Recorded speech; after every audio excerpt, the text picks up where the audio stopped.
بسم اللہ الرحمن الرحیم۔ اولیاء کرام سے کرامت کا صادر ہونا حق ہے،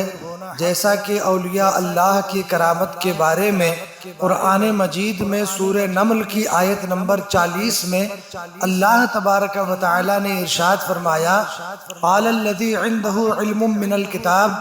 انا آتیک به قبل ان يرتد الیک طرفک فلما رآہ مستقرا عنده قال هذا من فضل ربی۔ اس آیت کریمہ میں حضرت سلیمان علیہ السلام کے ایک واقعہ کی طرف اشارہ ہے جس سے بزرگوں کے کرامت کا صادر ہونا بھی ثابت ہوتا ہے۔ تخت بلقیس جو اتنا طویل و عریض تھا کہ انسانی عقل کے فہم و گمان کے ادراک سے باہر تھا، حضرت سلیمان علیہ السلام نے فرمایا کہ کون اس کو میرے سامنے لائے گا؟ تو ایک شخص جس کو کتاب کا علم تھا اس نے کہا، میں آپ کے سامنے پلک جھپکنے میں جتنا وقت لگتا ہے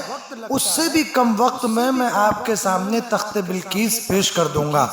اور انہوں نے پیش بھی کر دیا،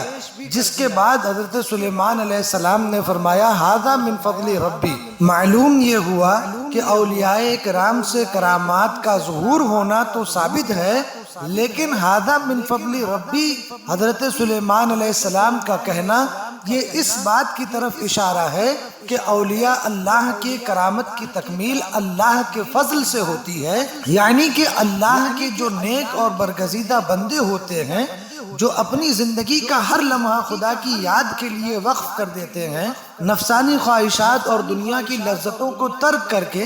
اپنی ساری توانائی خدا اور اس کے رسول کا قرب حاصل کرنے میں لگا دیتے ہیں،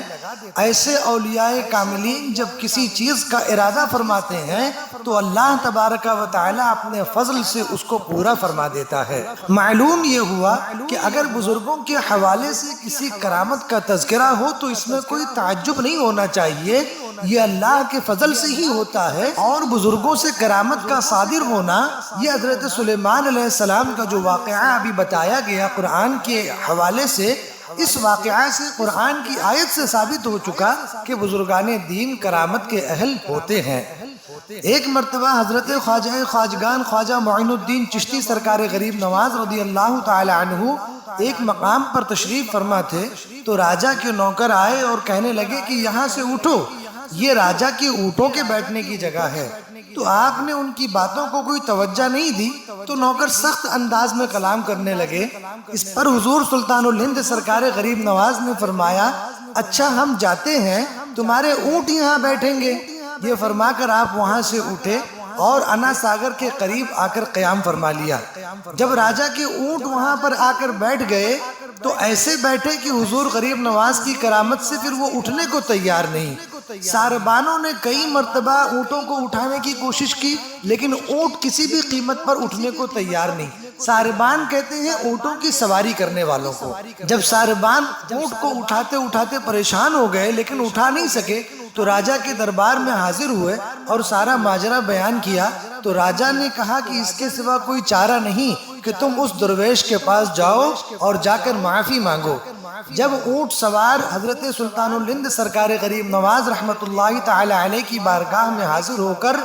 معافی مانگنے لگے تو آپ نے فرمایا کہ جاؤ، تمہارے اونٹ کھڑے ہیں۔ جب ساربان مذکورہ جگہ پر پہنچے تو دیکھا واقعی اونٹ کھڑے تھے۔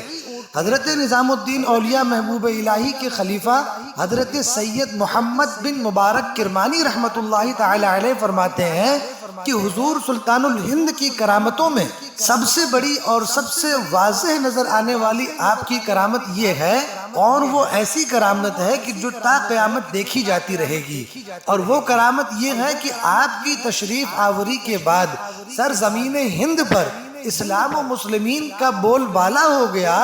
اور اللہ اس کے رسول کے نام کا اجالا ہو گیا، اور یہ بول بالا اور یہ اجالا حضور غریب نواز کی برکت سے تا قیامت جاری و ساری رہے گا انشاءاللہ عز وجل۔ صلی اللہ تعالی علی محمد و آل محمد صلی اللہ علیہ وسلم۔